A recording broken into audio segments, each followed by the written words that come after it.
Welcome once again, my fellow manipulators of digital fate. I'm Richie, this is Capricorn, and today I have another deck tech from the game Wonders of the First. Now, this deck is called Open the Arsenal, and the idea here is we're taking items and equipment and we're cranking them up to 11 and getting an insane amount of value out of them through ridiculous synergies that we're utilizing with other cards in the deck. Now, before we break down the deck and then get into gameplay, make sure you like the video if you haven't already. It's you guys liking every video that has helped this channel to grow so quickly. Screamed right past 10k subscribers. We're almost to 11 now. So make sure you like, because every single like does help this video get out to so many more people. And if you're new here, make sure you subscribe so you never miss an upload. Tons of crazy deck techs on the way for Wonders of the First. I'm brewing up a storm and a bunch of crazy magic content as well. So definitely subscribe and I'll see you there. Also catch me live Monday through Friday over on Twitch. That's twitch.tv/quarantinedcapricorn, because if I'm alive and I'm breathing,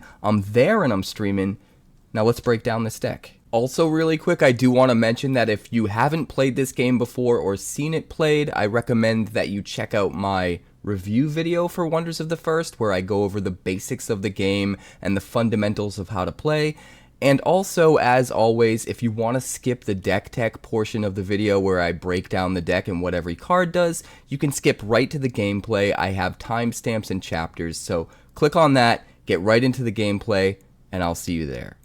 This is Open the Arsenal, and the idea behind this deck is we're using a ton of items and equipment to get as much value as possible, and we have a whole bunch of wonders in this deck that help us get even more value off of those items and equipment that have synergies that let us dive deeper, dig deeper, and create just insane board states. Now, this is mainly a Heliosynth and Boundless deck, but we do dip just a little bit into a third orbital, and that's for the first card that I want to talk about. This is Phoenix Quill.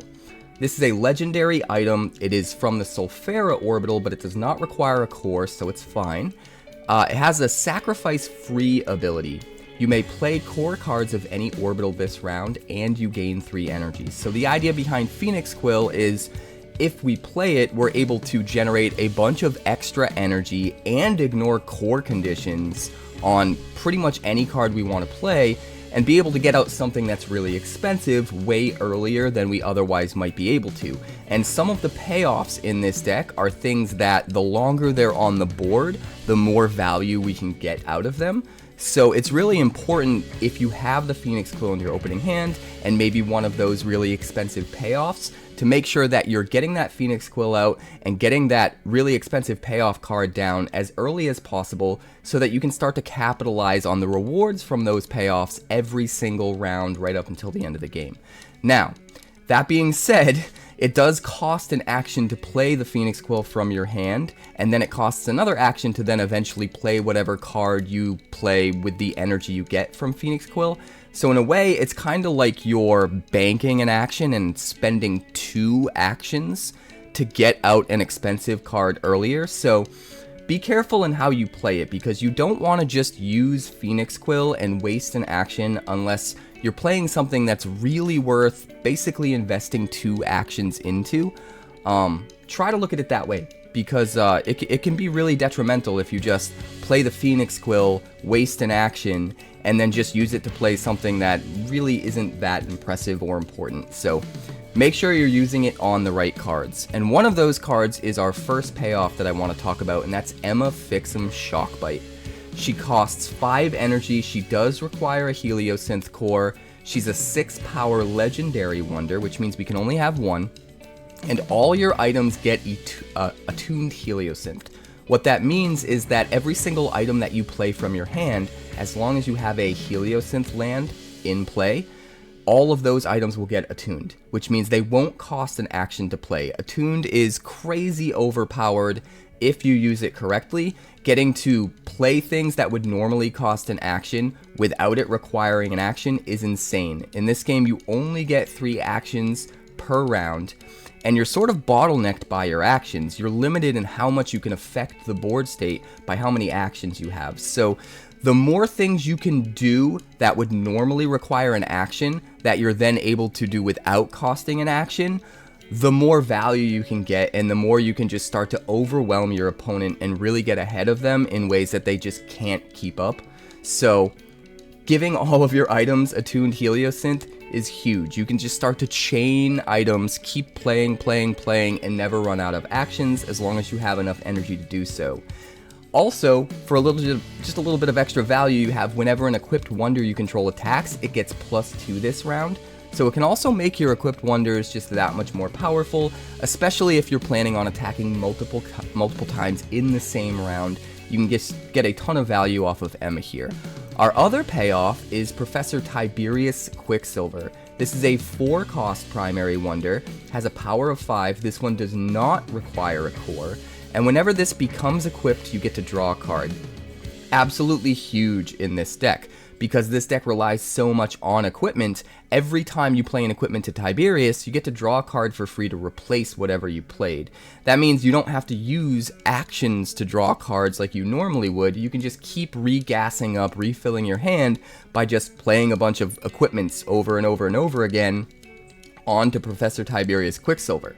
As if that wasn't enough, we're also running Sand Goggles, which is sort of a poor man's Tiberius Quicksilver, or actually, maybe a rich man's Tiberius Quicksilver, depending on how you look at it, because Tiberius gives you a wonder built in, so that's one less card you have to worry about playing, but Sand Goggles can actually be better because of specifically how it's worded. This is a 2-cost secondary item. Wonders, if the equipped wonder has a tap action ability, it becomes tap free, which isn't very useful in this deck, but it does make you think about how this card can be used in other decks down the line, which is really interesting. The main reason we care about this card is if this is equipped, whenever you play an equipment, draw a card. Now pay attention to how that's worded because it's a little bit different from Professor Tiberius. This doesn't care about you playing things to what Sand Goggles is equipped to. You don't have to equip whatever you're equipping to the same wonder that Sand Goggles is equipped to.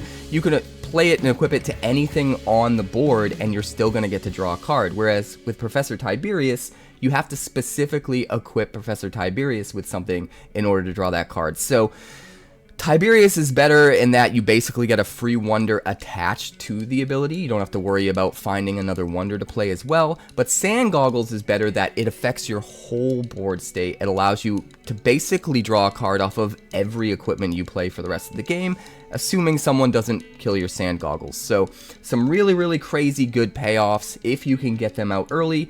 And the Phoenix Quill is good for making that happen with some of the more expensive stuff like Emma Shockbite, but it's even helpful in getting Sand Goggles out and still having enough energy left over to have that wonder to equip the Sand Goggles to if you need to play them both in the same round. Next up, I'm going to start at the bottom of the curve and we're going to talk about our basic wonders that we're using to get onto the board that we can basically use as platforms to start equipping all of these items to. And starting at the bottom, we have Patch Squibbler here for just 1 energy. It is a Heliosynth card with 3 power, no special abilities. Patch Squibbler is plenty special without having a special ability. All hail Patch Squibbler. But in all honesty, all joking aside, this is the perfect card to just very cheaply get down a wonder and be ready to just start playing some of our crazy equipment. Just have a platform to build that equipment up onto for very cheap. So Patch Squibbler is a really good way to do that. We also have Orionis Skydreamer, which is a primary wonder from the Boundless Orbital. It is a core card, so it does require a Boundless land in order to play, but it has star cost and star power, and both its cost and its power are equal to whatever the current round is. So if it's round 1, it's only going to cost you 1 energy, whereas if you get this later in the game and say it's round 7, it's going to cost you a whopping 7 energy to play, which is not that great. But the power scales, so even though the power's only going to be 1 on that first round when it first comes out into play, as the game goes on and more realms open up and it's a later round, that power is going to keep increasing over the course of the game. So what you want to try to do is get down Orionis early so that it costs you a very minimal amount of energy, and then plan for a late game with Orionis where Orionis is going to be very powerful. So maybe play Orionis in a realm you don't intend to take right away and just let it sit there, let your opponent kind of forget that it exists, and then later on just use it to completely take over. And he has another ability that kinda helps him do that. He has a tap-free ability which won't use an action since it's tap-free, and if this wonder's power is higher than the power of target enemy in this realm, you gain control of target stone here. So this is a really good way to seize a stone in a realm where your opponent has put a ton of wonders into play, all in the same realm. They've got like 17 guys lined up to defend, and you don't have to worry about, you know, putting an equal amount of power there and getting a ton of wonders onto the field, or a ton of equipments that just up your power to finally have enough power to win the realm outright. You can just use Orionis, and as long as he has greater power than just any one enemy in that realm, you can just take the stone. Now, granted, you want to save this. You can only use this once per game. Any tap ability you can only use once per game, so you want to be very careful with how you use it. But it is a tap free. It doesn't take up an action, which means you could literally wait until the very end of the game and then just tap him, take a stone after your opponent is out of actions when they can't do anything to take it back.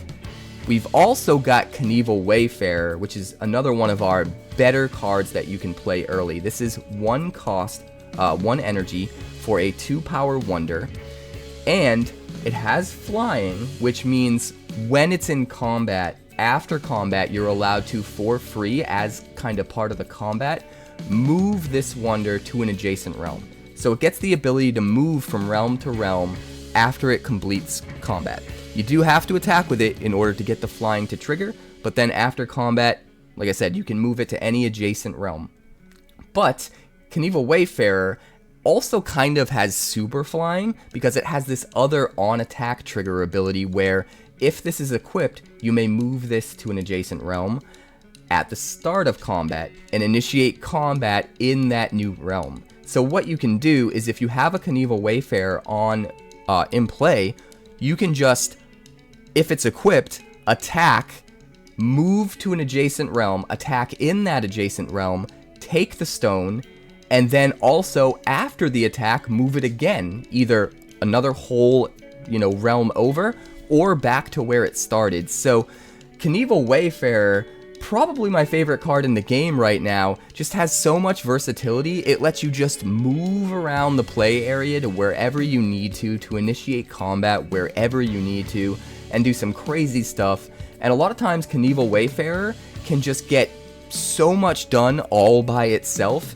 And in a deck like this, where you're doubling down on equipment, Kanevil Wayfarer is perfect because you can equip it with some really crazy equipments that make it especially good at attacking and taking stones or triggering abilities on attack, and then it can just fly around the entire board state and just start triggering its abilities and taking stones and get really, really crazy. So I'm looking forward to building a lot more decks with Kanevil Wayfarer in the future for sure. It's my favorite card right now, but even in this deck, as sort of a mobile weapons platform to just stack your equipment up on and then move around the play field and do some crazy stuff, Kanevil Wayfarer is awesome.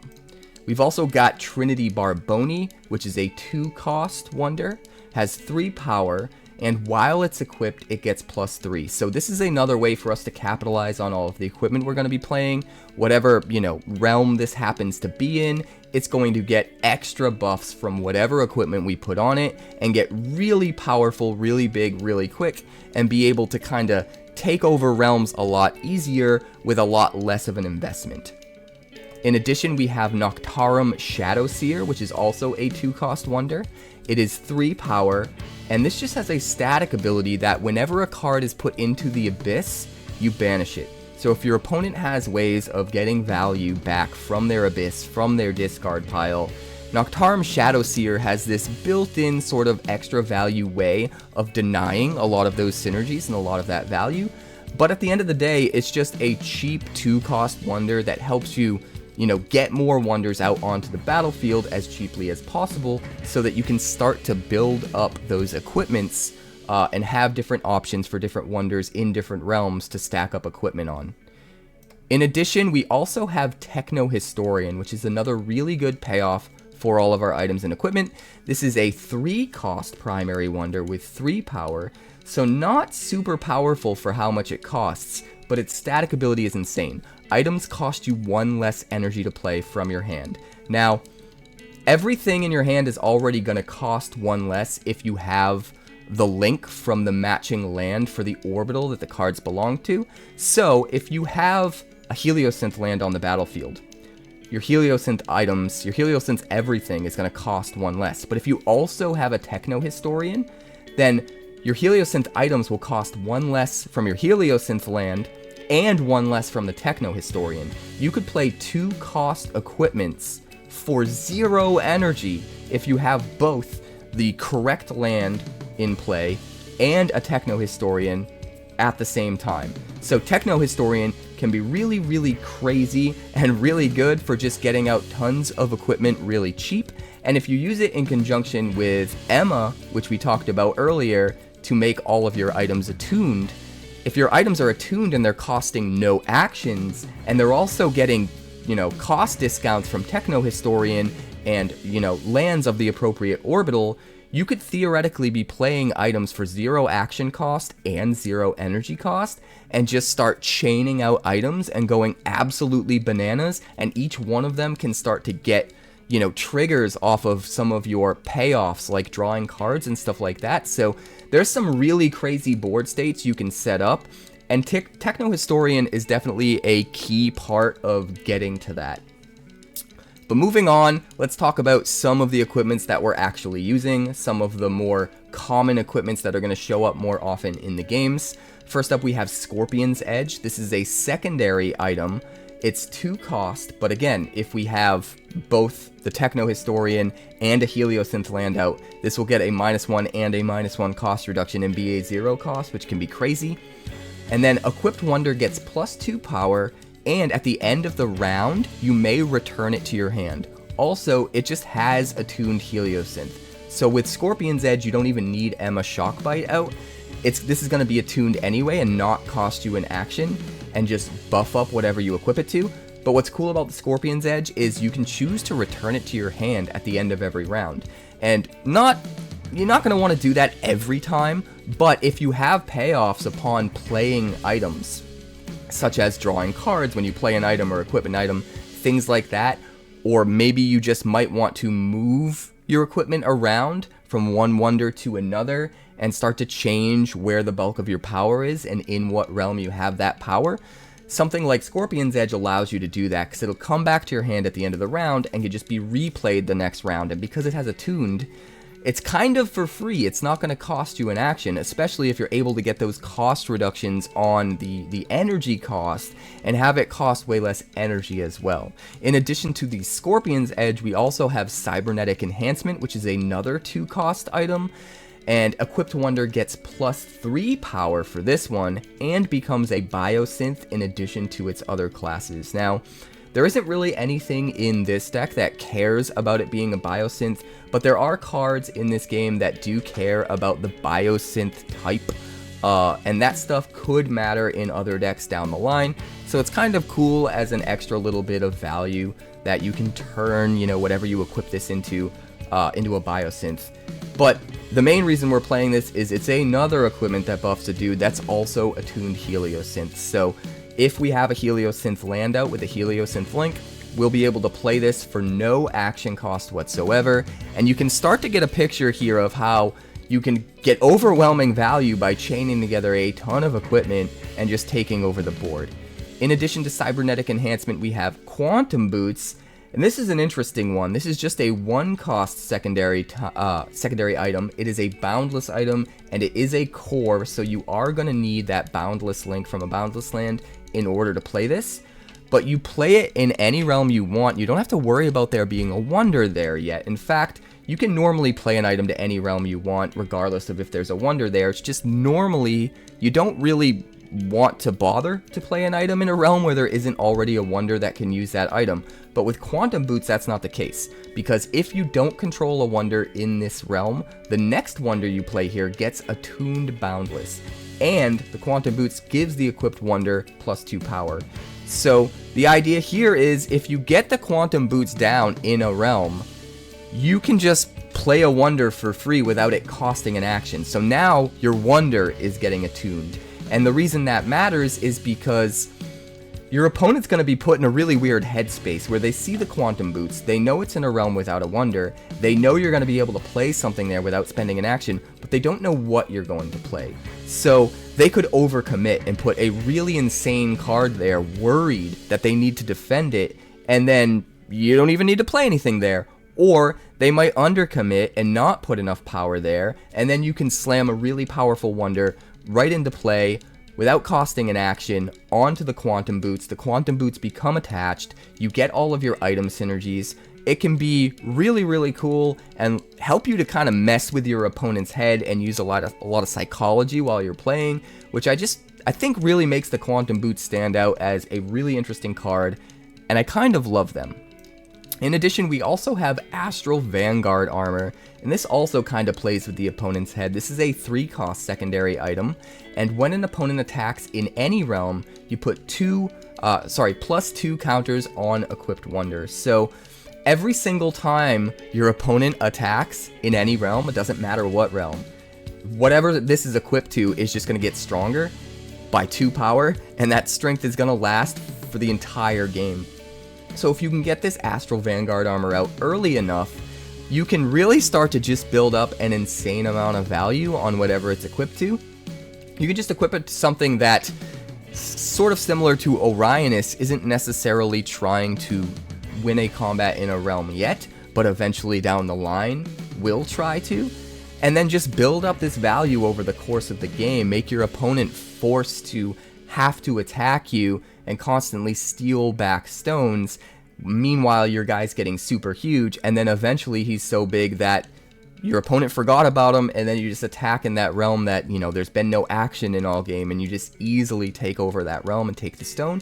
So, can be really, really cool if used appropriately. I kind of love it. Next up, we have Starburst Mallet. This is another 3-cost equipment.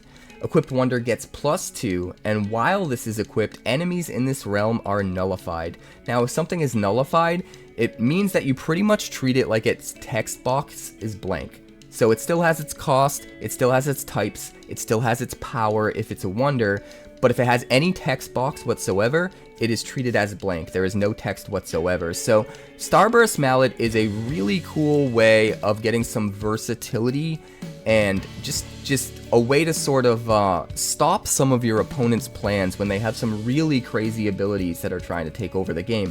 For example, if your opponent had an Orionis and he's getting ready to use that tap-free ability to just take a stone, and you really can't have that, you can play Starburst Mallet in that realm and shut it off completely, and now that tap-free ability will go away. So Starburst Mallet is a really good answer to shut down very specific abilities that can help your opponent take the game back from you. And it's very versatile and super good if used correctly. And we also have one Comet Cleaver in this deck, which is another 3-cost primary item equipment. And on play, opponents can't attack in this realm this round. It also gives the equipped wonder a +1 power, which is just a little bit of extra boost. It's nothing special, just a little bit of extra spice to make the item even that much better. But really, the power is in the on-play ability. And what's crazy about this too is you don't even have to attach this to a wonder to get that on-play ability. You could play this in a realm where there are no wonders yet, where your opponent's about to attack in and take the stone, and now they're not allowed to attack in that realm for the entire rest of the round. So they have to wait until next round, and by then maybe you have a way to defend it, or maybe you pulled so far ahead from taking stones in other realms that it doesn't matter if they take one there anymore. There's just so many ways to abuse the Comet Cleaver if you're using it correctly, and if you really take the time and plan for it and play it at just the right time. So Comet Cleaver can be an absolutely back-breaking card. We've also got Black Hole Blunderbuss, which is an equipment that we're kind of building up to that can do an insane amount of work in the late game. This is a secondary item equipment that costs a whopping 5 energy, which is a lot for an equipment, but it is a tuned Heliosynth, so you can play it without costing an action if you have a Heliosynth land out, and then Equipped Wonder gets a whopping +9 power. That is insane. The best way to use the Blunderbuss is to play it on a wonder that has very little power, that's just been sitting there the whole game doing nothing when your opponent least expects it. Now the blunderbuss comes out to play, all of a sudden that little tiny wonder that wasn't a threat is the most threatening thing on the entire board, and you can easily start just winning combat in that realm and taking the stone. But there are some other cards that we'll get to in a little bit that make this +9 from Black Hole Blunderbuss even more powerful and mean even more than just simply being able to be a high power wonder that can attack, you know, and claim a stone. And we'll get to that in a bit. But first off, I want to talk about some of the other wonders and some of the other payoffs that we have for items in this deck from those wonders. First up, we have Techno 𝐅𝑒. This is a 3-cost primary wonder, and it has a 4 power. On arrival, you get to return target item you own from the abyss to your hand. So, this is a cool card to play later in the game after your opponent started freaking out about the powerful items that you've played and maybe used some cards of their own to destroy those items and they're gone. Well, now you can play the Techno 𝐅𝑒, get it back from your discard pile, and be able to replay it. There's nothing better than watching your opponent freak out about a blunderbuss and use something to get rid of it, and then just get it back right away with Techno 𝐅𝑒 and just watch them cringe in despair. So Techno 𝐅𝑒 in just the right board state, in just the right situation, can be absolutely insane. We've also got some extra value with some Ascend wonders as well, that again, just like some of the other cards that we talked about earlier in this deck tech, have a way to set up for a really strong late game without your opponent really seeing it coming. And the first here is Nexus Phasebringer. This is a 3-cost primary wonder. It has only 2 power, which is really low for a 3-cost, but it also has Ascend, and when it ascends, it gets +4 power. And what Ascend means is, if this is on the battlefield before round 7 starts, at the start of round 7, all of your things that have the Ascend ability will trigger and get whatever bonuses they list. So on round 7, this will go from a 2 power wonder all the way up to a 6 power wonder for that 7th and final round. So if you can prepare for the late game and get this out early, and then your opponent's not worried about it, forgets about it because it's just a 2 power, once the 7th round comes around, this thing can be backbreaking, can come out of nowhere to give you a huge power boost that your opponent doesn't see coming. It also has an on arrival ability that lets you banish target item, and then in any realm you get to create a token copy of any item in banishment. So this can be insane because you can get rid of your opponent's best item and then get a copy of it and put it wherever you want, wherever you need that item in order to help you win combat in that realm and really just start to take over the board state. You can do that. And it's a bit versatile because if multiple items have been banished in the game so far, you get to choose any item that's been banished so far to make a token copy of. You don't have to choose the thing that you just banished. So there's some versatility there. And if you're desperate, you can even use this to banish your own item and then make a copy in a different realm as a way to just kind of move that item from one realm to another. If you have your blunderbuss equipped to something in a realm where it's not going to help you, you don't need to win a combat there and it's just sitting there being wasted, you can just banish it with the Nexus Phasebringer, create a token in a realm that matters equipped to a wonder that's in that realm, and then you can start putting it to good use. So Nexus Phasebringer can be really, really cool if you're the kind of player that's really thinking ahead and really planning early for a strong late game. And similar to Nexus Phasebringer, we also have Zenith Twilightbringer, which is a 4-cost primary wonder that has 5 power and also has Ascend. But his Ascend ability is a little bit different. He has Ascend, this gets +2 power for each enemy wonder in this realm. So he'll specifically get stronger and stronger and stronger the more enemies are in that realm. So you want to play him early on, early in the game, before round 7, but you want to play him in a realm where there's going to be a ton of enemy wonders built up. So if your opponent's playing like a token deck, or any kind of deck where they're trying to put a whole bunch of wonders in one realm and capitalize on that, instead of just using like one big wonder in a realm, you can really punish that strategy by playing a Zenith Twilightbringer there, and as soon as round 7 hits, if they've got 6 guys in that realm defending, this guy's gonna get like, what, a whopping 12 power and go up to 17 power and be insanely powerful for an energy cost of just 4 energy, which can be insane. So again, another really good payoff if you're able to set it up early in the game.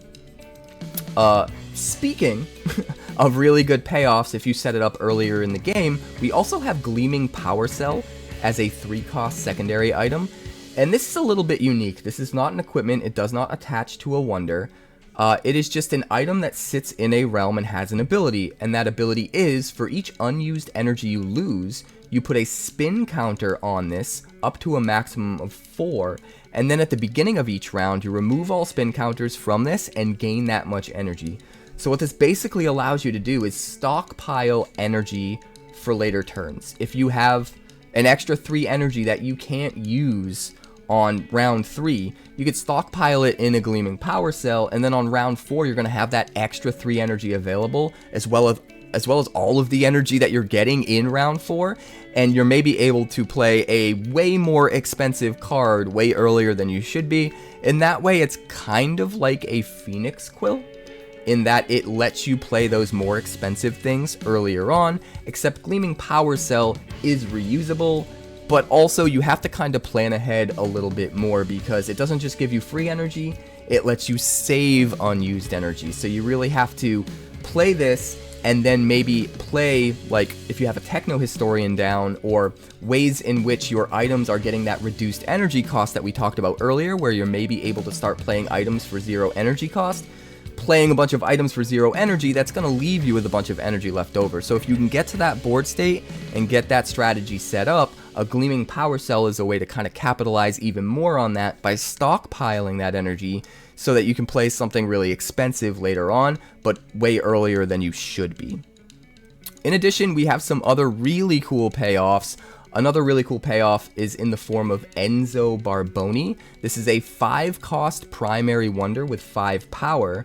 It has a shield, which means on arrival you put a shield counter on it, and you can remove the shield counter at any time to prevent targeting of Enzo, or to prevent it from dying.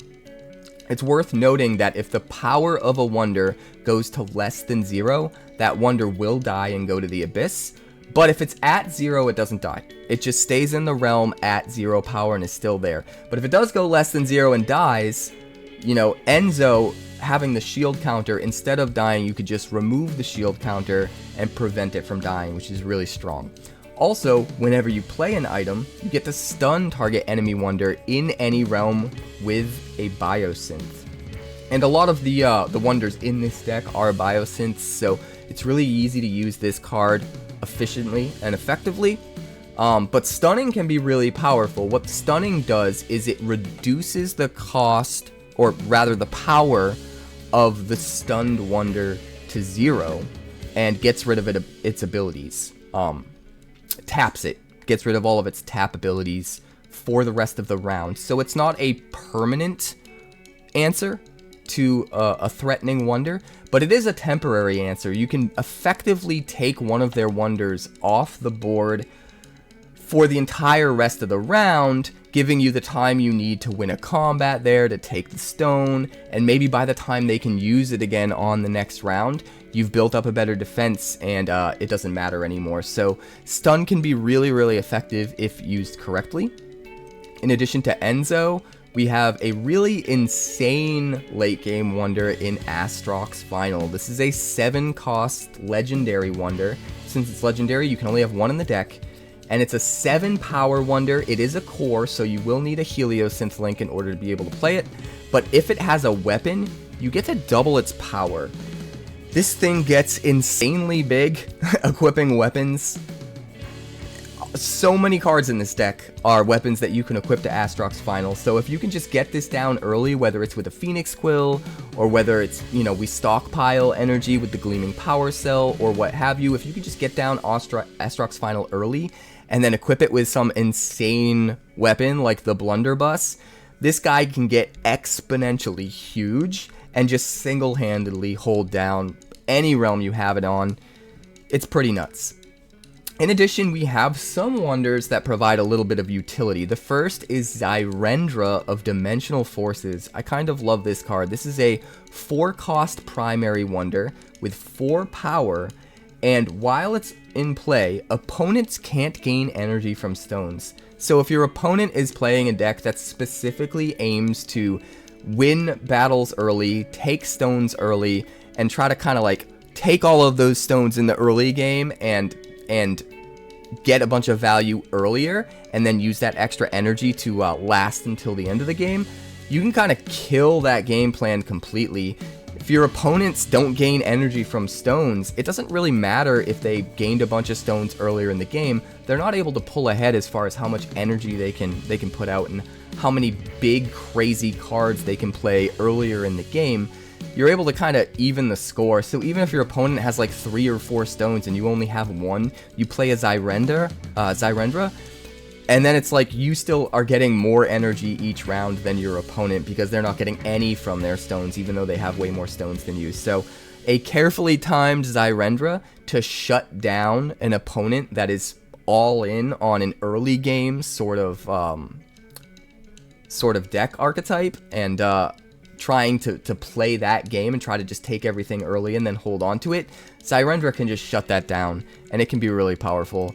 We've also got Nexar Voidchild. This is a 5-cost primary wonder. It has 3 power and has 2 on-arrival abilities. The first is all enemy wonders in this realm are nullified for the entire round. This can be really crazy. Turning off all of your opponent's text boxes for every single wonder that's in the same realm as this can completely shut down certain archetypes in certain decks, and allow you to just win a battle when maybe they've committed a ton of resources there, and under normal circumstances you wouldn't be able to win that battle. So it can get really crazy. But in addition to that, its second on-arrival ability gives you 1 energy for each nullified wonder in all realms. So not only do you count all of the enemy wonders in the realm that you're playing this, that you're nullifying with this card the turn that you play it, but if there are any other nullified wonders in play that are sitting there in other realms, you're going to get additional energy for all of those nullified wonders as well. And a lot of times you can just make back the cost of what you spent to play this. If you have 4, nullified wonders in the realm that you play this, you're getting 4 energy back after spending 5, and this thing's costing you 1. That's absolutely insane. So Nexar Voidchild can be really, really good if used right, especially in a deck where you can play so many equipment for free. It's like even if you have to use up an action to play a Nexar Voidchild, if you can play a bunch of attuned equipment after that to make use of all the energy that you get when you play him, you're able to turn him into a really big threat that didn't cost very much at all. So Nexar, really good for shutting down very specific strategies. We've also got a Galactic Sovereign Throne as some more ways to just mess with your opponent. This is a 4-cost primary item. While it's untapped, enemies with on-arrival abilities are nullified. So the idea is you get this in play, it just sits there and shuts down every single on-arrival ability of all of your opponent's wonders. Absolutely crazy, especially against certain decks that are completely all in on on-arrival abilities. This can just absolutely demolish them. But it has another ability where you can tap free, which means it doesn't use an action. And remember, every tap ability, you can only use them once per game, and then it just stays tapped for the rest of the game. So the tap free ability here doesn't use an action, and then while it's tapped, enemies with tap abilities are nullified.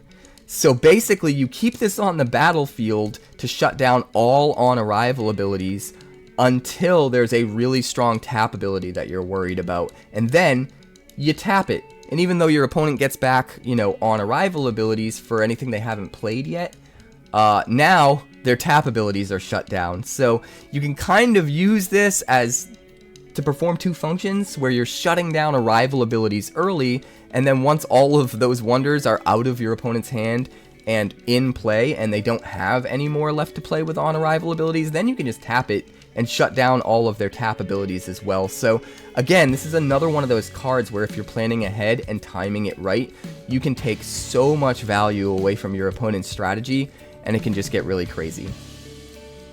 In addition, we have one of the crazier equipments that we are building up to.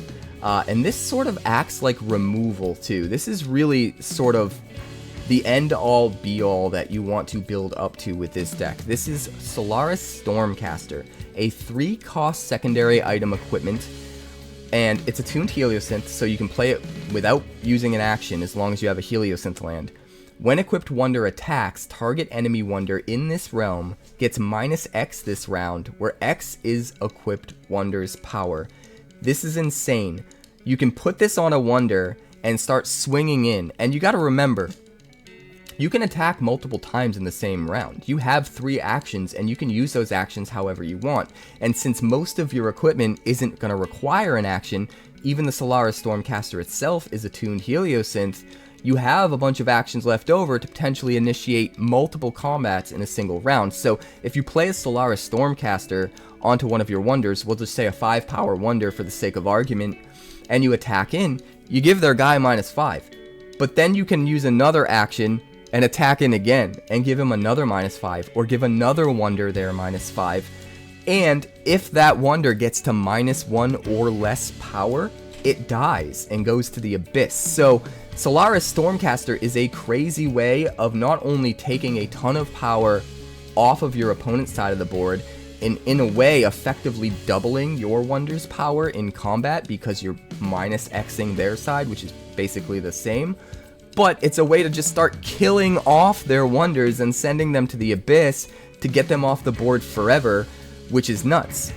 In addition to that, the Kanevil Wayfarer that we talked about at the very beginning of this deck tech, the card that I'm most excited about, my favorite card right now, it's a flyer that can move all over the place. It even has that, you know, attack super flying ability that we talked about. If you can put something like Solaris Stormcaster on a flyer and start moving it around the play field, you could just start killing things in different rounds and moving to wherever you need to move to and constantly killing things, and it can get absolutely crazy. In addition, you could play this on a wonder that already has the Blunderbuss equipped, which we talked about earlier, the +9 power equipment, and not only is that good for making one of your wonders super huge so that you can attack in and win with a really big wonder that has +9 from the Blunderbuss, but that also gives you an extra 9 power to use for the Solaris Stormcaster's ability if this is also equipped, where you're going to get an extra -9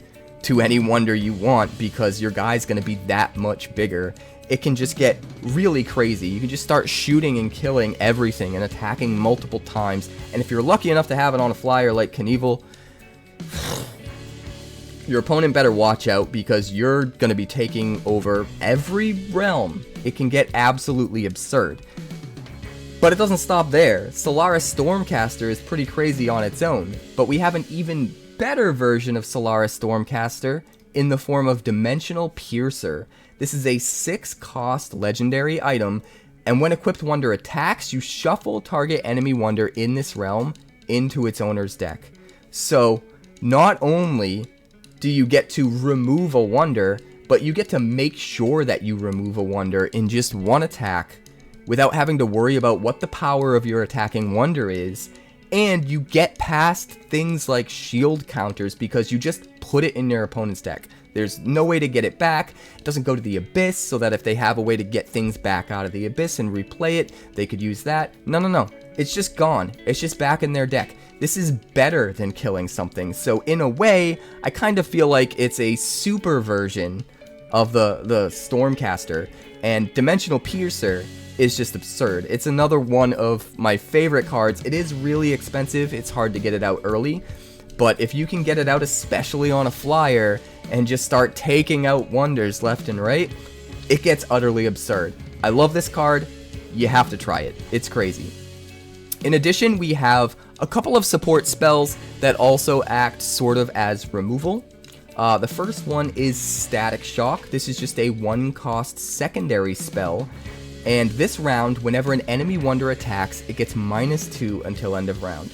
Not only is this a really easy way of preventing small wonders from attacking, especially if your opponent's using like a token wonder deck, if they have a whole bunch of 1-power wonders on their side, token wonders or whatever the case may be, now every single one can't attack, because if it does, it gets -2 and goes to -1 power and just dies immediately before the attack even resolves, which is crazy. But regardless of that, even bigger wonders that attack, they are going to get -2 until end of round. That -2 is going to apply to that attack. So now, every time they attack, they're getting debuffed. They're going to need that much more power in order to win in combats. But what's crazy is it lasts until end of round, which means if they want to attack multiple times in the same realm, if it's, you know, the last round of the game, round 7, and you and your opponent are constantly attacking each other back and forth in the same realm, trying to retake the same stone so that you can be the one that finally has the most stones and win the game, every single time your opponent attacks, it's going to get another -2, and that -2 is going to stick for the whole round. So Static Shock in particular is a really good card to try to save until the very last round, round 7, and play, and it just makes it really, really, really hard for your opponent to fight back against whatever your strategy is in that final round before the game just comes to an end. It can be really wild if it's used just right. And then the last card is another crazy spell. This one's super expensive. This is God's Eye Release, a 9-cost primary spell. It is a core, so it's going to require a boundless land in play in order to play this, but it banishes all primary wonders and legendary wonders. So what's crazy about this card is there's a couple different ways you can use it. You can use it where you've already gained the upper hand, taken a bunch of stones, and you have a winning board state, but now your opponent is building up their side to be bigger than yours, and you can foresee them about to take all the stones back. Well, just God's Eye Release. Just wipe the board completely, everything's gone, you've already got the stones, and now your opponent has to work twice as hard in order to build up their board into a to get into a position where they can actually start to take back stones. So you can sort of cement an early lead and a game that you're already winning, and sort of double down on that and make it that much harder for your opponent.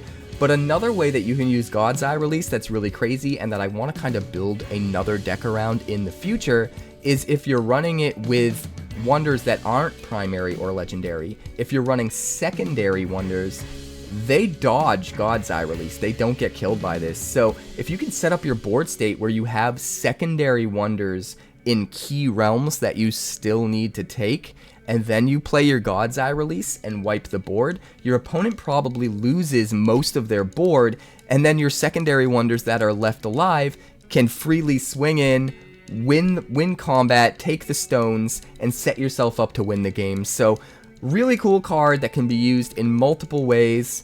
Definitely one I want to experiment more with in the future. I kind of just love it. Last but not least, we need to talk about the lands that are included in this deck, because there are some pretty cool ones. We have the first, which at this point I feel like everyone's going to have one copy of the first in their decks. It's just super versatile. It doesn't give you any extra abilities, but it does give you one of each orbital link. So just having the first down means that you can play all cards from your hand regardless of orbital at a -1 energy cost, which is super, super strong. And then of course you can harvest it to gain an action, which is going to be really important later on. We've also got Resonance Reach, which has Kingdom 2. Your Heliosynth equipment in this realm costs 1 less. So, as soon as you have at least 2 lands in play, this Kingdom 2 ability will turn on. That's what Kingdom 2 means. And then all your Heliosynth equipment costs 1 less in that realm. You want to be careful to put Resonance Reach in a realm where you're going to be playing most of your equipment. So maybe in the realm that, you know, Professor Tiberius is in, or something like that. So be careful with how you play this. But this is a nice way of making your items even cheaper, especially if you don't have some of the other cards that are reducing the cost of your items yet. This is just another way of making that happen. We've also got Harmonic Canyon Refuge, which is another Heliosynth land with a Heliosynth link. It has Kingdom 3, so you need to have at least 3 lands in play in order to use this ability.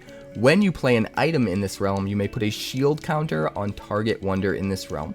So just some extra value if you play this in a realm where you're specifically worried about them building up a huge presence and coming in and targeting your wonders there and killing your wonders. This gives you a way to just, for free, get extra shield counters on the wonders in that realm and help protect them against some removal.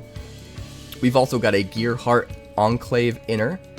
This is has a Kingdom 2 ability. When you play this, you may move target equipment you control from any realm into this realm. So this is something you can kind of play later in the game as a strategy to sort of get one of your equipments you played earlier that's not being used, that's in a realm that's not really under contention right now, and be able to move it to a realm where it's relevant. So another one of those cards where if you plan appropriately for it, it can do a lot. We've also got 2 copies of the Lightforge, which is a boundless land. Gives you a boundless link, and if you control 3 or fewer stones, opponents can't attack in this realm unless they give you 1 energy or 1 action. So, if you play this in a realm where your opponent's going to have to attack a bunch, you can get exponential value off of this by getting an energy or an action from them every single time. And this also shuts down your opponent if they're using a strategy where they have to use a lot of energy. If they're constantly using up all of their energy in a turn, it kind of punishes that, because if they don't have any energy left to give you, they have to give you an action, which is way worse. So if played correctly, the Lightforge can be really cool. And then last but not least, my favorite land so far, one of the most powerful cards in the game, I think personally, this is Indra's Citadel. And the reason it's so powerful is because all lands allow you this ability to harvest them to gain an action. And what that means is you get to tap them, doesn't cost an action, it's a tap-free ability, and it gives you an action. So lands are worth more than simply getting a cost reduction on cards that are associated with the same orbital. They all have this ability to harvest them and gain an action back. You can only do it once per game period. They're tapped for the rest of the game, and you get 1 action back. But actions are king in this game. Typically what you're trying to do is always bottlenecked by how many actions you have. So like we said earlier in the deck tech, any ways you have of performing functions within the game that would normally cost an action that you can somehow get to happen without costing an action are going to be incredibly valuable. And in this game, there's ways to draw cards that way. In this deck in particular, there's ways to draw cards that way, and there's also ways to, play things from your hand with the attuned cards without costing actions. Indra's Citadel is similar, except instead of you letting you do things that would normally require an action and not costing an action, Indra's Citadel will just give you extra actions to use however you see fit. So it has this ability that on harvest, if you have Kingdom 3, if you have at least 3 lands in play, if this is in an even numbered realm, you gain an additional action. That is insanely powerful. Being able to tap this down and get 2 extra actions added to your action count to use that round is mind-bogglingly insane. You get an Indra's Citadel down early, you use it for the cost reduction for the whole game, and then later on you can capitalize on getting tons of actions out of it, especially if you have multiple Indra's Citadels on the battlefield. So this card's just nuts. Actions are king. Any ways of getting extra actions are going to be insanely powerful, and this just gives you 1 for free. You don't have to do anything beyond just what you would normally be doing anyway, right? Other than making sure that you play this in an even numbered realm and that sort of thing. So super powerful here. Getting an action for free, do not underestimate it. Any ways that you can get actions, extra actions, are going to be insanely powerful. And this card is a testament to that for sure. But this is the deck. Honestly, there's so much synergy built upon synergy. Sometimes it's hard to keep track of it all. but there's so many surprises, so many different ways the deck can play out because of that. It's super interesting and super fun. I'm excited to dive in, so let's see it in action. Opening hand of 7 cards. 5, 6, 7. I draw a Harmonic Canyon Refuge, Techno Historian Astrox Final, Quantum Boots, Noctarum Shadowseer, Cybernetic Enhancement, and Indra's Citadel. I'm gonna put back Astrox, and I think that will be it. I'll just put back the Astrox, since that won't be very useful to me until later in the game. Draw 1 card to replace it. I draw a Patch Squibbler. All set? Yep.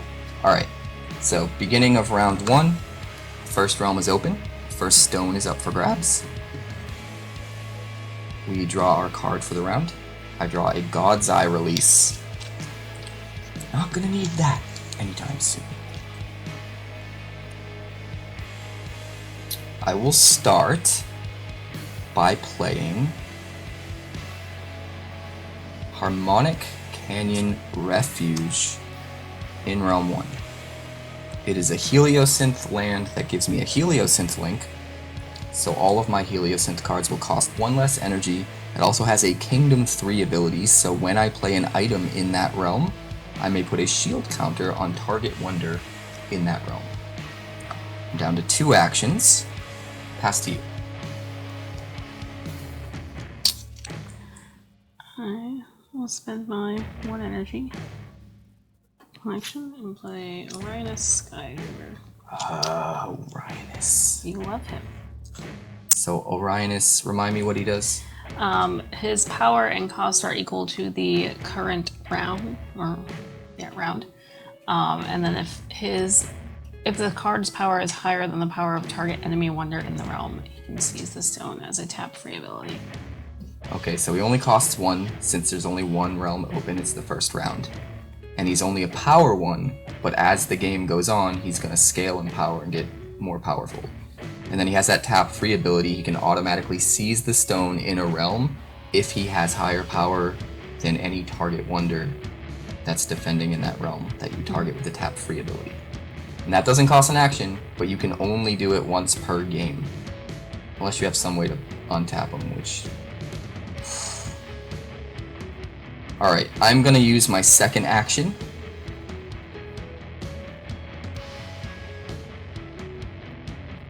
And I'm going to play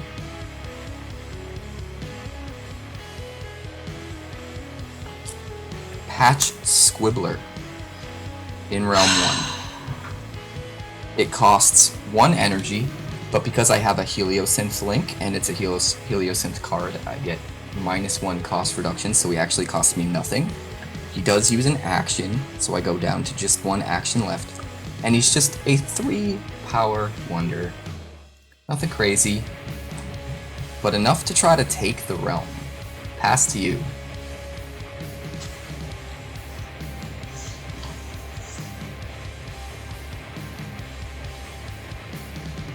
I have 1 action left. You have 2.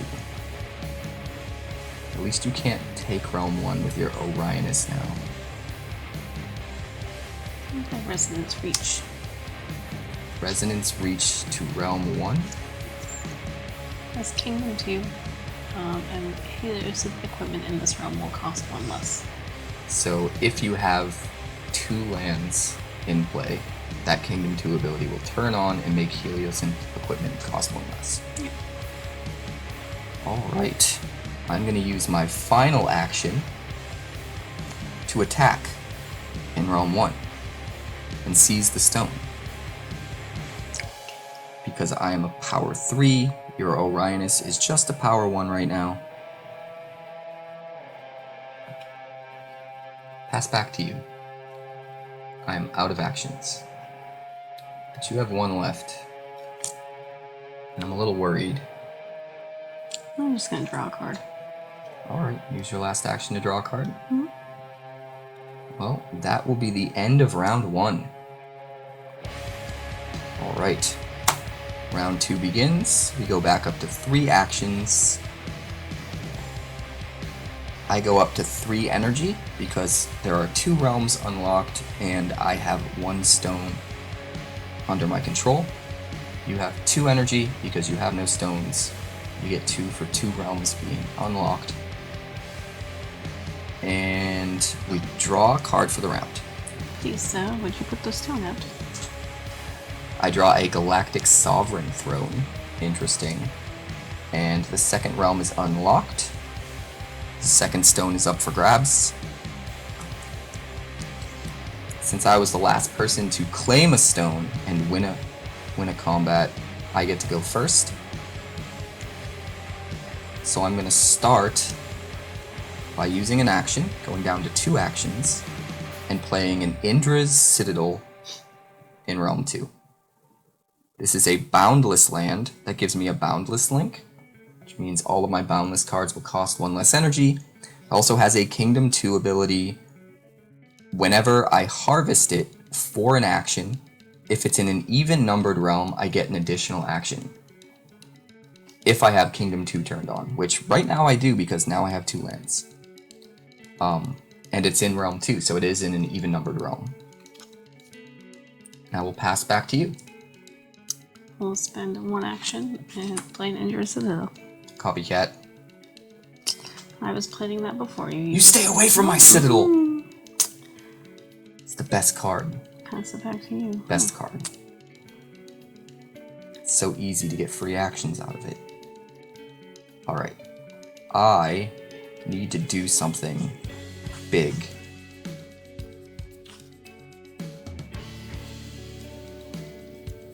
What am I gonna do?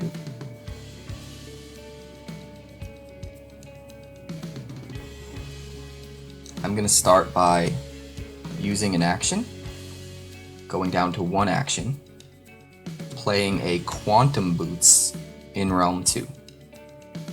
This is a boundless equipment, a boundless item, so it costs 1 less because I have the boundless link from Indra's Citadel.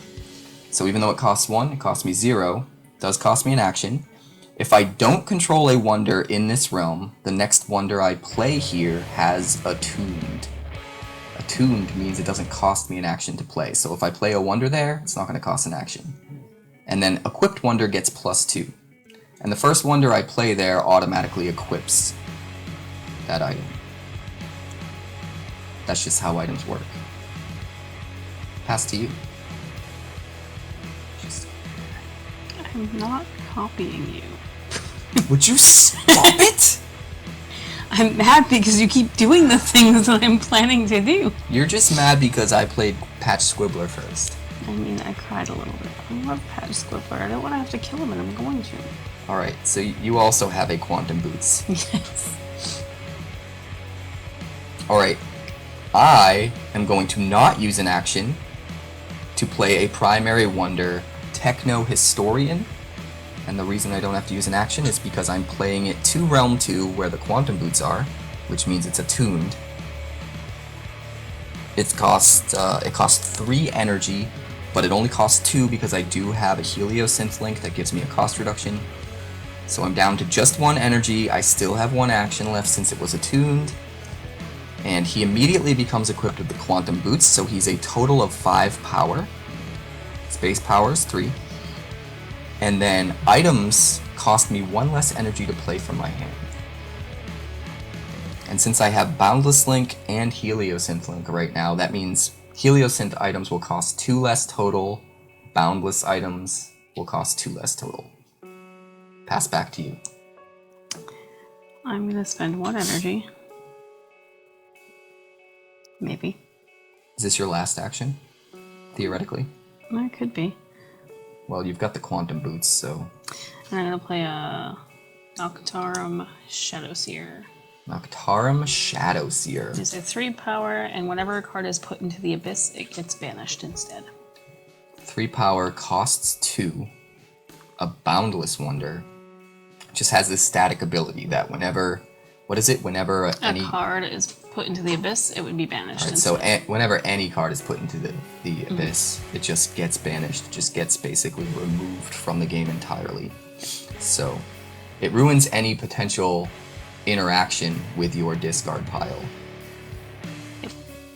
So it's a total of 5 power. Yes. And my Techno Historian is a total of 5 power. You got a cost reduction on that, right? I did. So I have 1 energy and 1 action left.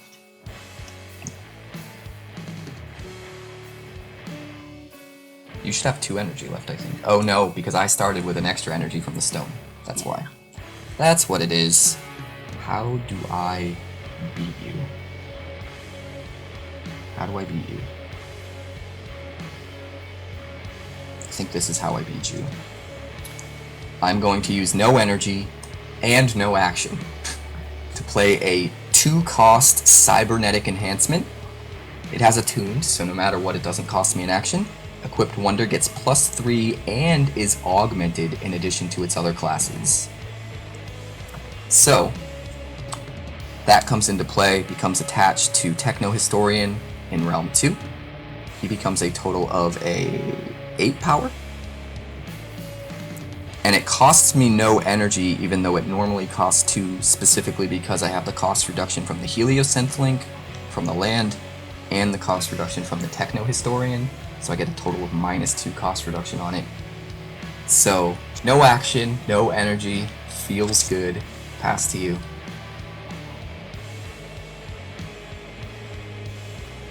I'll just draw a card. Using your last action to draw. Alright, well, I'll use my last action to attack in Realm 2.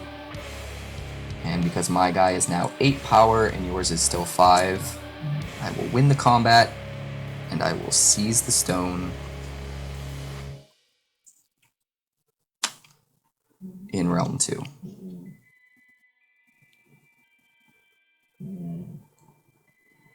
I'm out of actions, pass back to you. Nope, I'm good. Theoretically, you could tap a land to harvest it and gain an action and still do stuff. So, you're gonna save it? Yeah, I'm good. Alright, sounds good. That is the end of round 2. It's the beginning of round 3. We are back up to 3 actions. The 3rd realm is unlocked, the 3rd stone is up for grabs. And I go up to 5 energy because 3 realms are unlocked, plus I control 2 stones. You control no stones, so you're at 3 energy. Draw a card for the round. I draw an Indra's Citadel. Alright, since I was the last person to seize a stone, I get to go first. I'm gonna play a Noctarum Shadowseer to Realm 3, which is the same guy you just played, so the ability isn't very relevant, because it's already active. Whenever a card is put into the abyss, you banish it, just remove it from the game entirely. It's only gonna cost me 1 energy since I have a Boundless Link. And it's 3 power. Pass to you. Well, 1 action, and I'll spend all 3 of my energy. Oh boy, big play. And I will play Professor Tiberius Quicksilver. Professor Tiberius Quicksilver. He is a 5 power, and whenever he becomes equipped, I draw a card. That's really good. He costs what, 4? Yep. And you got 1 cost reduction from your Heliosynth link? Okay. So I can't win combat there. I'm at 2 actions. You're at 2 actions. And what do I will pass to you. do? I don't really think there's anything I can do. I will use an action to draw a card. I will use an action to attack in Realm 3, and I will take the stone. Yeah, there's nothing I can do about that. I have 3 power, you have 5, you win the combat, you take the stone.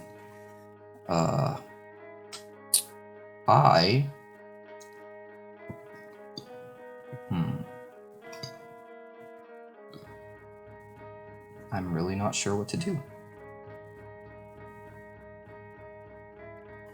I guess I will spend 0 energy and my last action to play Sand Goggles.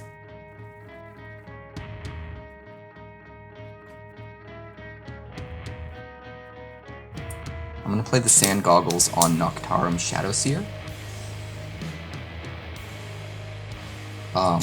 So what that does is, it's an equipment. It costs 2, but it costs 1 less because it's Heliosynth and I have the link. And when it's equipped to a wonder, whenever I play an equipment, I get to draw a card. And also, if the equipped wonder has a tap action ability, it becomes a tap free. So a tap ability that would normally cost me an action could be done without using an action if the thing that the Sand Goggles is equipped to has one. Unfortunately, the Shadowseer does not have one. That's fine. Yep. I just need to get stuff out there, so pass back to you. I will use my last action to draw a card. I am going to tap my Indra's Citadel to gain 2 actions since it's in an even realm. So I go up to 2 actions and I pass the turn. I'll pass back to you. Alright, I'm going to use 1 action to draw a card. Okay. I draw an Astral Vanguard armor. And then I'm going to use my final action to play Astral Vanguard armor on my Noctarum Shadowseer. When an opponent attacks in any realm, I get to put +2 counters on the equipped wonder. And also, since it's an equipment, I get to draw a card because of Sand Goggles. So it doesn't increase the power right now, it's still power 3. But it can get stronger as you attack over the course of the game. Okay. And I get to draw a card that uses my last energy. It only costs 1, even though it's a 3-cost thing, because I have a Boundless Link and the Techno Historian, both giving cost reduction. Okay. So I draw a card off the Sand Goggles, and I draw Scorpion's Edge, and I will pass the turn. I'm good. Pass back to you. I believe that ends the round. Yeah, that'll be the end of the round. So round 3 is over. Round 4 begins. We'll go back to 3 actions. The 4th realm is unlocked. The 4th stone is up for grabs. I control 2 stones, so I'm up to 6 energy. You control 1 stone, so you're up to 5. And we draw a card for the round. I draw a Starburst Mallet. Very nice. Very nice. I don't like Tiberius, though. Getting to draw cards every time you play an item. Is it an item or an equipment? Equipment. Anytime he's equipped. Whenever he becomes equipped, so you have to play them on him. Yep. Oh god. And I've got the Sand Goggles, so we're just gonna go back and forth. I basically turned my guy into a Tiberius. Mm-hmm. Good god. Alright. Well. I guess I will start. No, you won't. Oh yeah, you were the last person to claim a stone, so you get to start. Yes, I will start. Go ahead. I will spend 2 energy. Because it's 2 free. energy. I will equip a Solaris Stormcaster to Professor Tiberius Quicksilver. Oh no. It's attuned. It's attuned, so it doesn't cost you an action. Yes. Alright, so whenever Professor Tiberius attacks, he has 5 power, so he gets to give -5 power to any wonder in the defending realm. Yep. And my Noctarum Shadowseer is only a power 3, but he gets +2 counters whenever you attack, so he'll go up to 5 and then get -5 if you attack and go to 0. And it's worth pointing out, if a wonder goes to negative, like -1 or less power, it actually gets killed and goes to the abyss. But at 0 power, it doesn't. It still sticks to the realm, it just doesn't provide any power to win combats. Yep. So Stormcaster on Tiberius is especially problematic since that's the realm that I'm piling up all of my equipment on a guy, so I don't want to lose that guy. He's more important there than anywhere else. And I believe... That was attuned, right? Yes. That's scary. So I don't have to worry about dying, but you will be able to retake the stone if I try to take it there. I think I have to abandon Realm 3 for now. I'm going to use my first action to play an Indra's Citadel in Realm 4. And again, since it's an even realm, Indra's Citadel, when I harvest it, and I have the Kingdom 2 turned on, which I do, I have 3 lands, I get an additional action when I harvest it, so smart placement to put them in Realm 2 and 4. Pass back to you. Okay. I will use a tap-free ability and tap Orionis.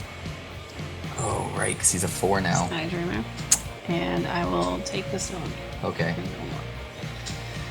Okay. And that didn't use up an action, so... You take the stone in Realm 1 with Orionis' tap-free ability. It doesn't even use up an action. Man, that's rough. And I pass back to you. I need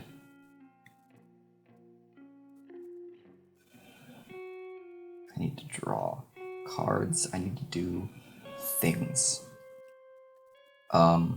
Here's what we're gonna do. We're gonna play a Scorpion's Edge in Realm 3, attached to the Noctarum Shadowseer. It's a 2-cost Heliosynth item, so I get the 1 cost reduction from my Heliosynth link on Harmonic Canyon Refuge, and I also get 1 cost reduction from my Techno Historian, so it costs me 0, and it has attuned if I control a Heliosynth land, which I do. So it doesn't cost me an action either, and because of the Sand Goggles, I get to draw a card when I play it. So I spend absolutely nothing, give +2 to my Noctarum Shadowseer, and draw a card. Pass to you. I'm going to spend 2 energy and 1 action. I'm going to play a Starburst Mallet on my Noctarum Shadowseer. Equipped Wonder gets +2, and enemies in this realm are nullified. So my Techno Historian's ability to reduce my item costs by 1 goes away. That's not good. Man, you're really just trying to steamroll every realm all on round 4. So now he is a 7 power. So I'm gonna try to stack these up this way. But at least you didn't play it on Tiberium and draw cards. At least I can be thankful for that. I'm going to spend 1 action and go down to 1 less. And I'm going to spend just 1 energy, go down to 5. And I'm going to play Trinity Barboni in Realm 4. Trinity is a 3-power primary wonder that costs 2, but it costs 1 less because I have the Heliosynth link. And when Trinity is equipped, it gets +3 power. So that'll be it. I'm going to pass to you.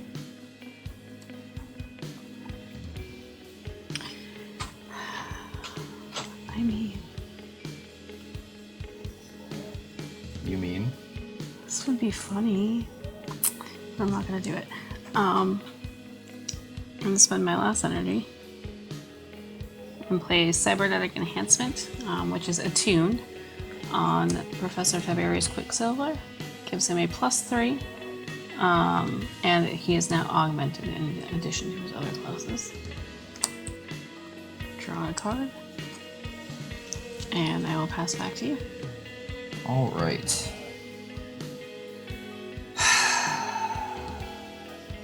Tiberius Quicksilver. So how big is he right now? 8.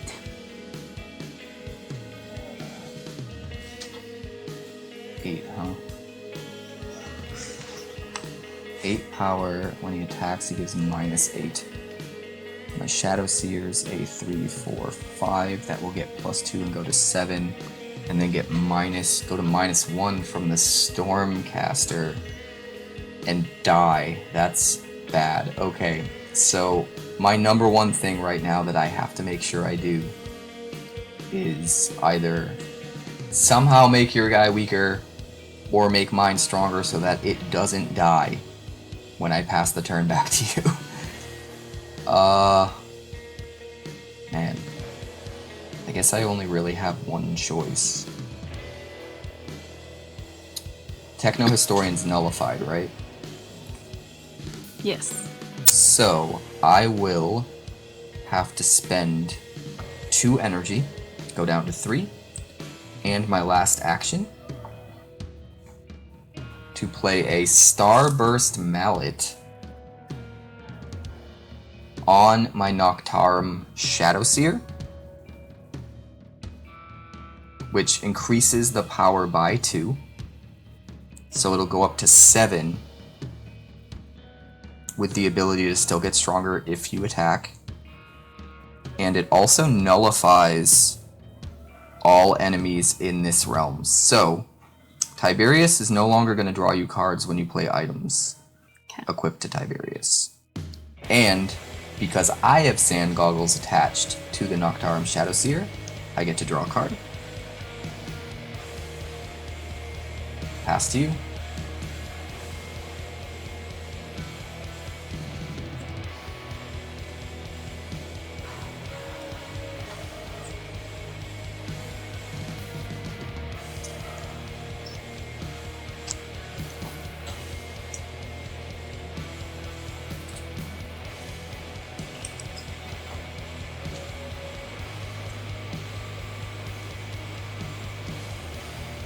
Messing up my play area.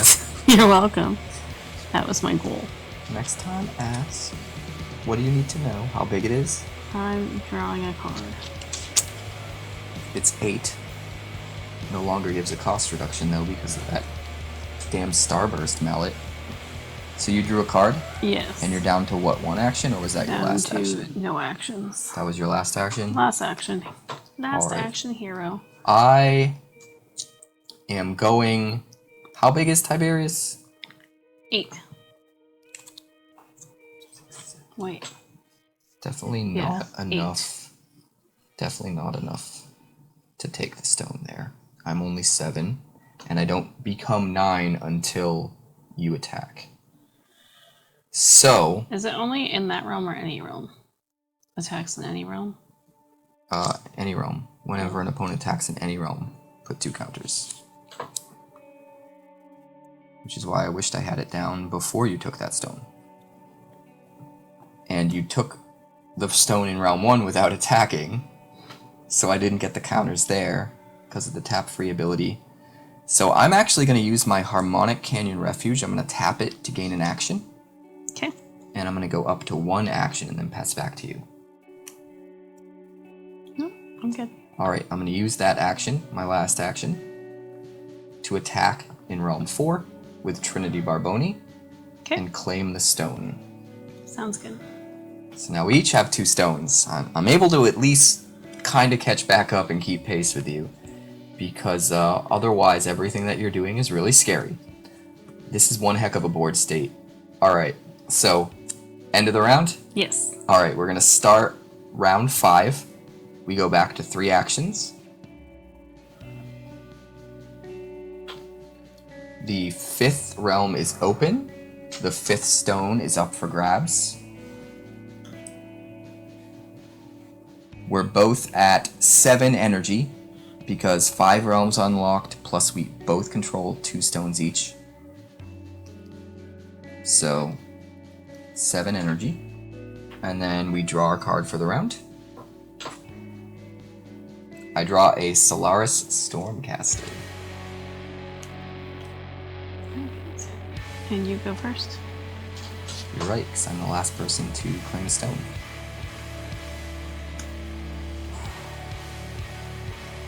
It's like a Mexican standoff.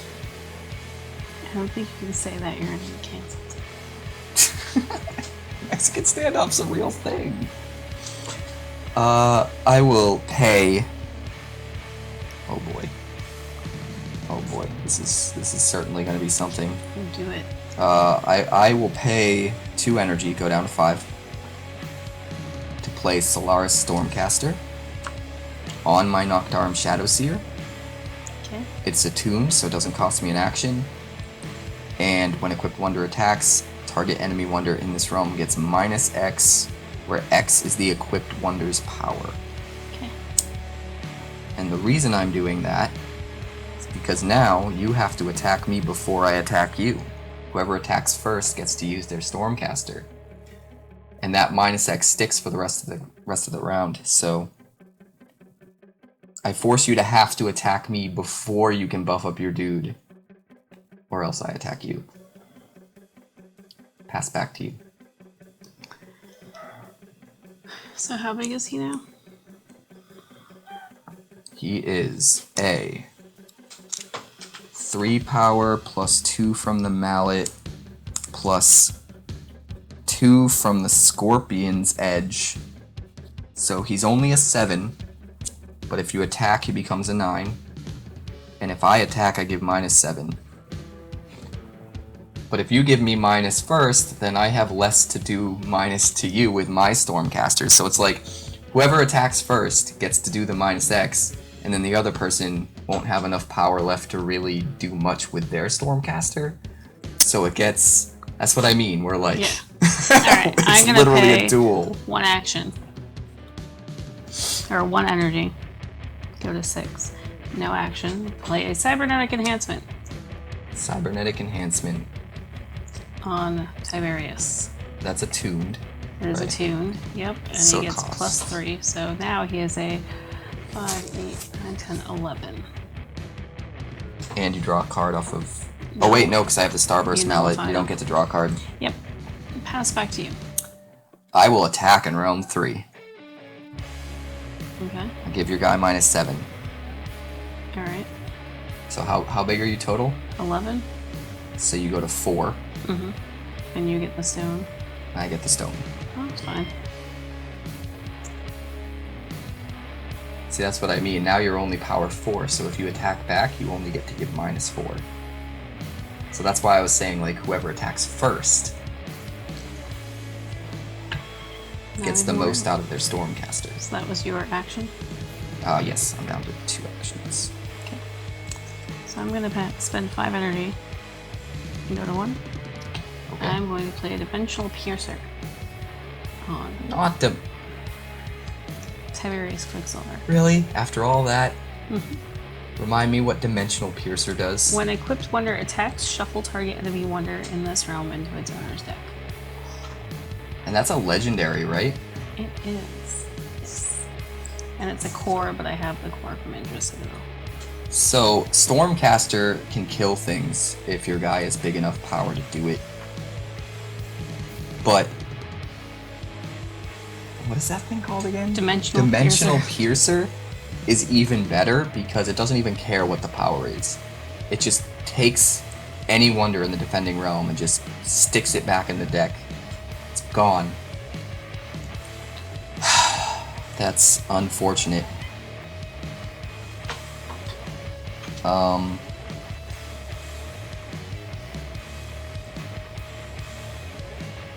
Are you passing the turn? Yes, Did that cost an action or no? it did. It was not as huge. Okay. I'm gonna have to spend an action. What can I even do?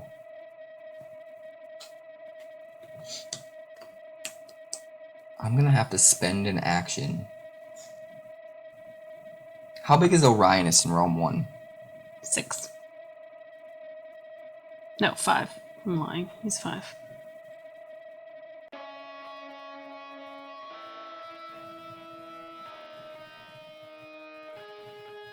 I'm gonna have to just draw a card. I go down to 1 action, I draw a card. Okay. I draw a Resonance Reach. Really not what I need right now. Pass to you. I will.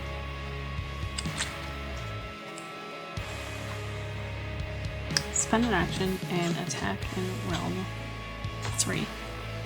Yeah.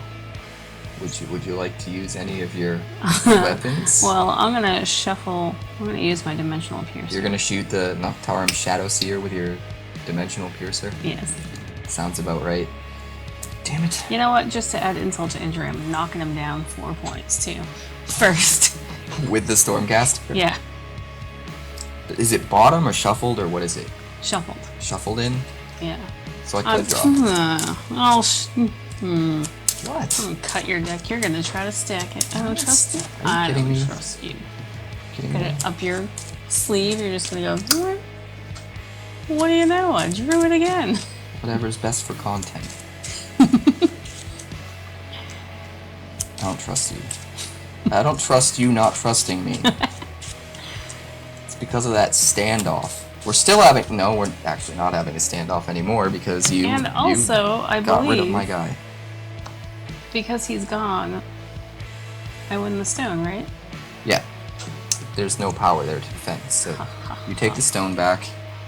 I still have all of my equipment in that realm, and if I play a wonder there, it can all become automatically attached, but I can't get that equipment onto a wonder any other way. I can't just like manually move it or something like that. I have to play a brand new wonder to that realm in order to attach all of the equipment in that realm to that wonder, which is kind of tricky. So pass to me. Yes. I need something. I don't have anything to play items on to get free draws anymore. I guess I'll use my last action to draw a card. Okay. I draw a Gleaming Power Cell. Pass back. I will use my last energy and my last action to...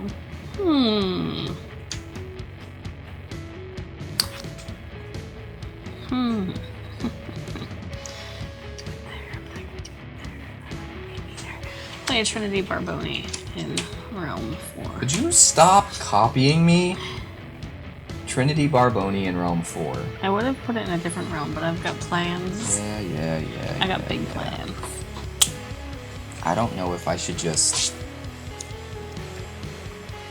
call this round a bust or what.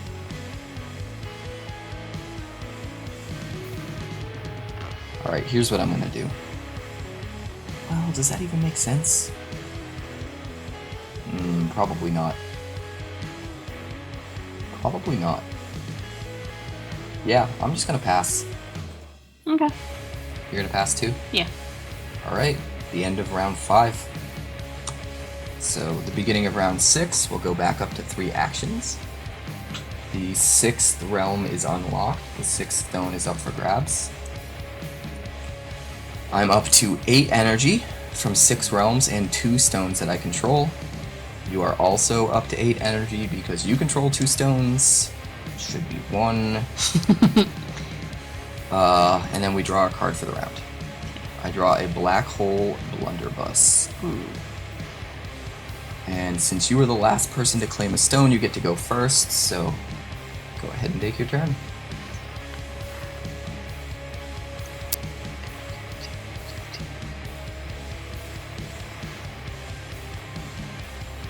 I'm going to spend 2 energy and 1 action.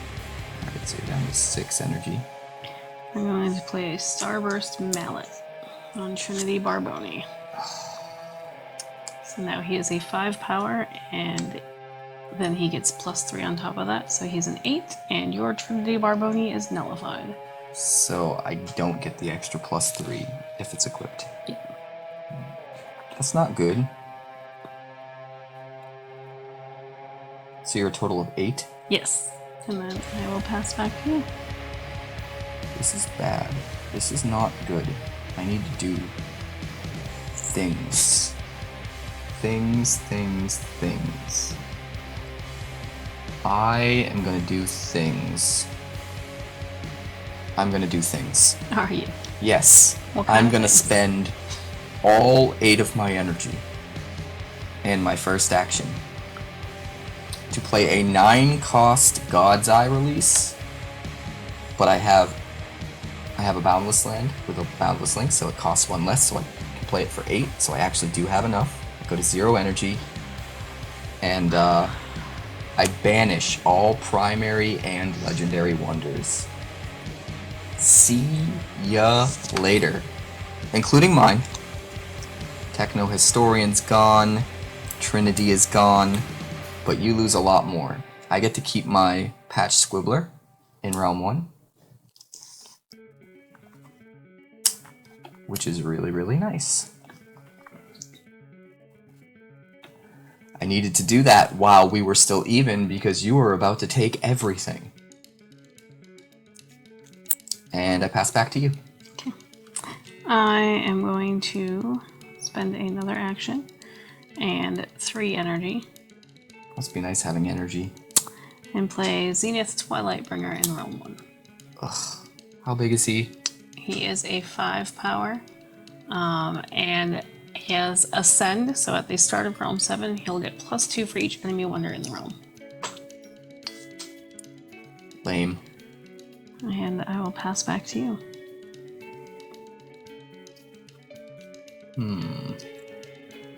There's a lot I could do if I had energy.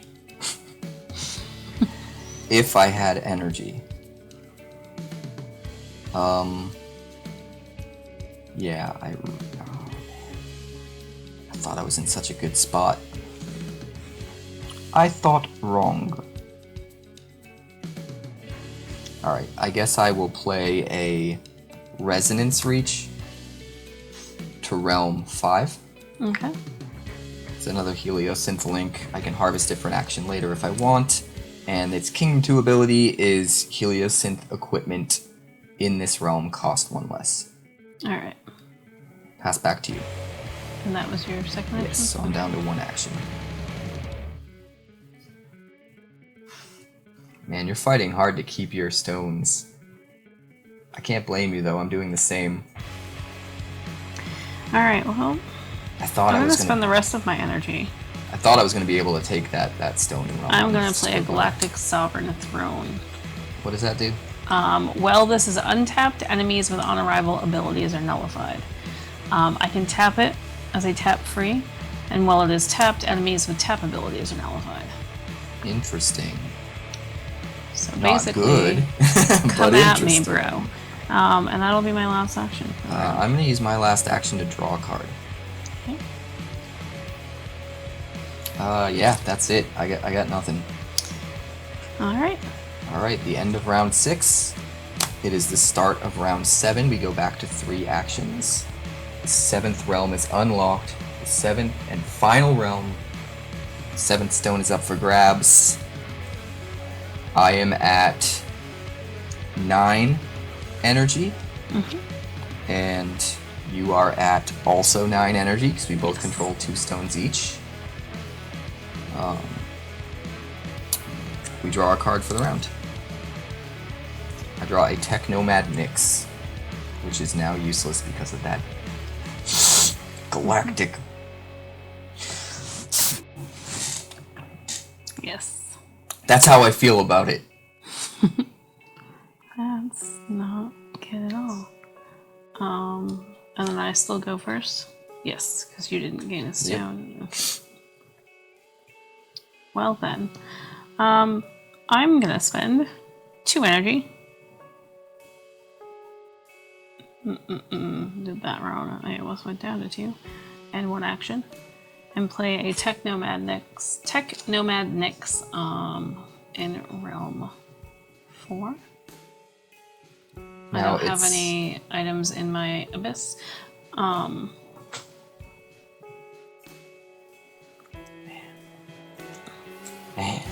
Okay, so it's just a 4 power. Well, it would be able to use its on-arrival ability to get back an item from your Abyss, from your discard. but it automatically equips, right? Yeah. So yes, it's a 4 power, but then it has the Starburst Mallet. So it's a 6 total. Power, and enemies in that realm are nullified. Sounds about right. And enemies are nullified regardless, so everything's nullified. Lots of nullification.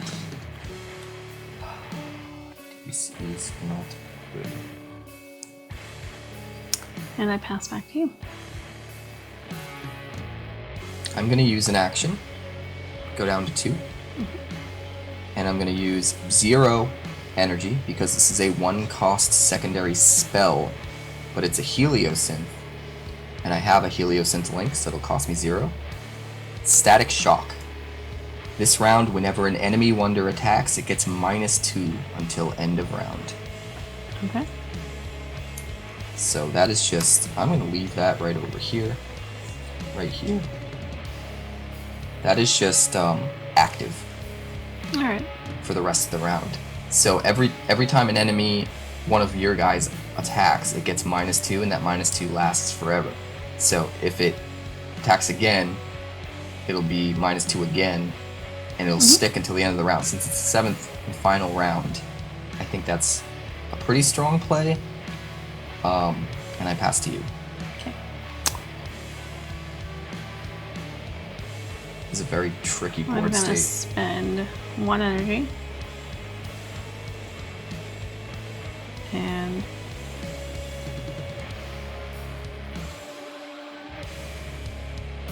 I'm going to play Sand Goggles on Twilight Bringer. If this is equipped, whenever you play an equipment, draw a card. And then if equipped wonder has a tap action ability, it becomes a tap free.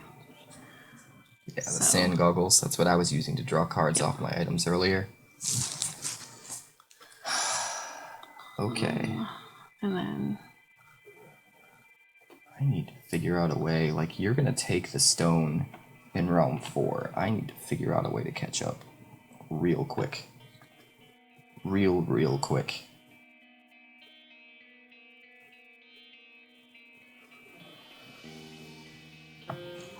I'm going to play,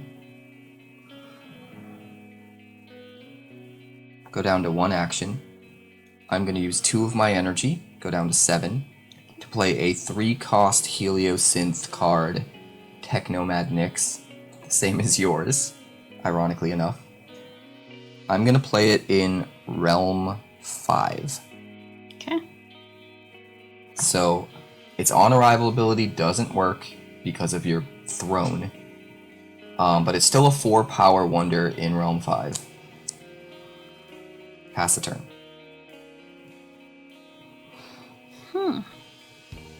Well, I'm just gonna do this just because I can. I'm going to play Comet Cleaver in Realm 5. What does that do? It's an equipment. Equipment wonder gets +1. When you play this, your opponent can't attack in this realm. This round. That's so lame. That's so lame. You don't even have a guy there. I was like, that's not really that great of a... Oh. That's really good in the last round. Yep. And that brings me to no actions left. I'm so stuck.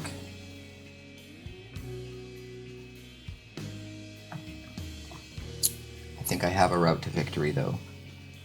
You have no actions left?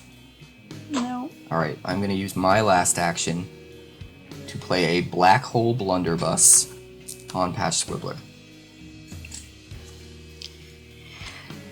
Gives him a whopping +9 power, making him a 12-power wonder. And it's attuned if I have a Heliosynth land, so it actually doesn't cost me an action. So I lied, it wasn't my last action, I still have 1 left. It does cost 5 energy. I get 1 cost reduction from my Heliosynth link. I no longer get a cost reduction from Techno Historian because you're a jerk. So I have to spend a total of 4. So I go down to 3 energy. Okay. Pass the turn. I'm going to tap my Xyrendra Citadel and gain 2 actions. How big is your Zenith Twilightbringer?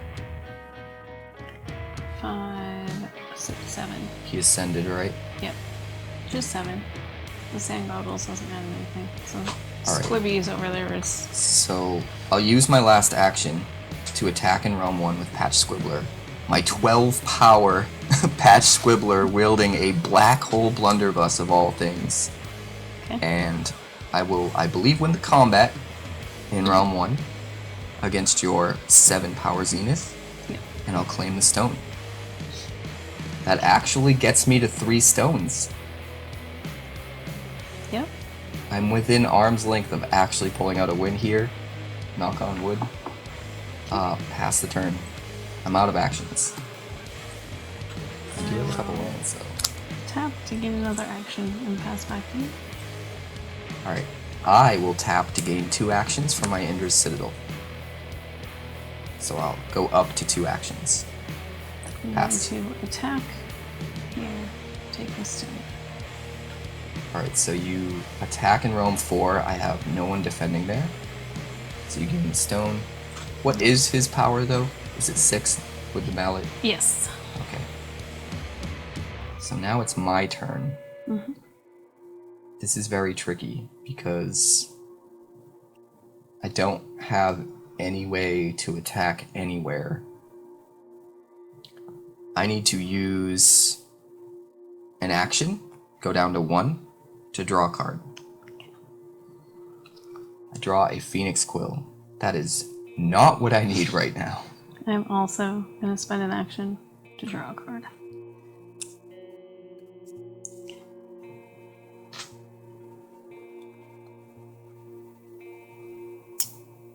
I am going to tap my Resonance Reach for an action, go up to 2. Okay. Pass back to you.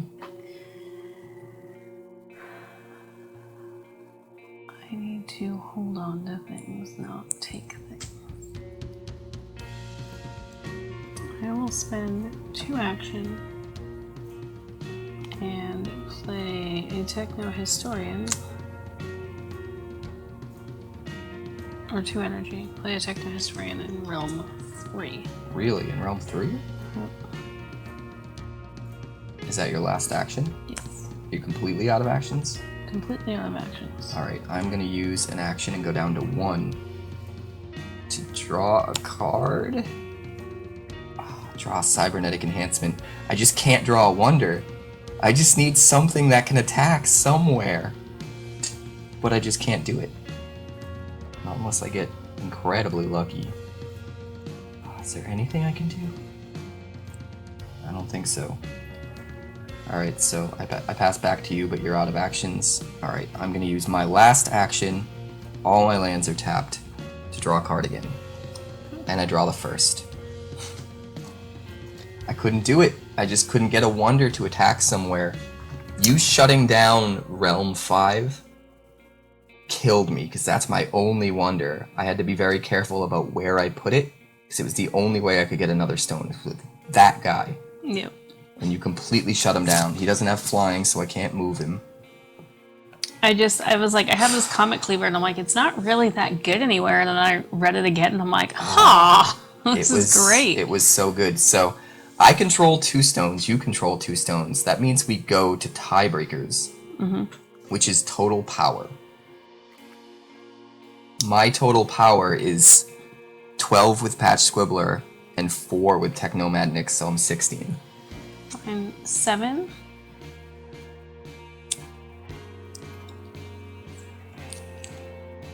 Six, 9. Oh, 7 and 9. 16. So we're both 16? Nope. No, you have the Technomadnix, which is another 6. 22. Oh, playing that Techno Historian. It's funny because I doubted you playing it to Realm 3, but just playing it anywhere that it had all of those equipment to put on to boost its power is what let you win the tiebreaker.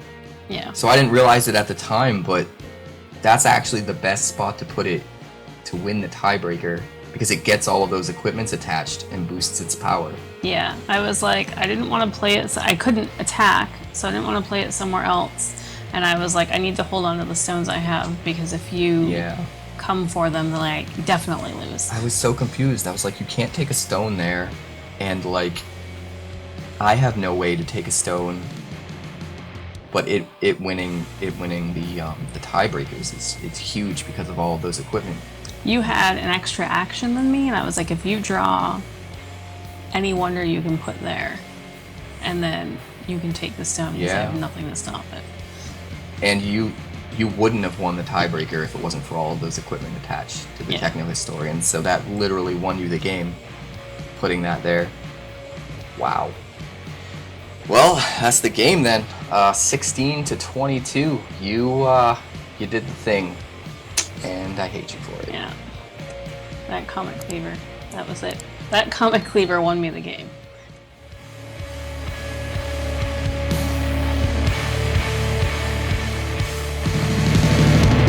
Thanks so much for checking out my channel. I'd like to give a huge shout out to all of my patrons over at Patreon.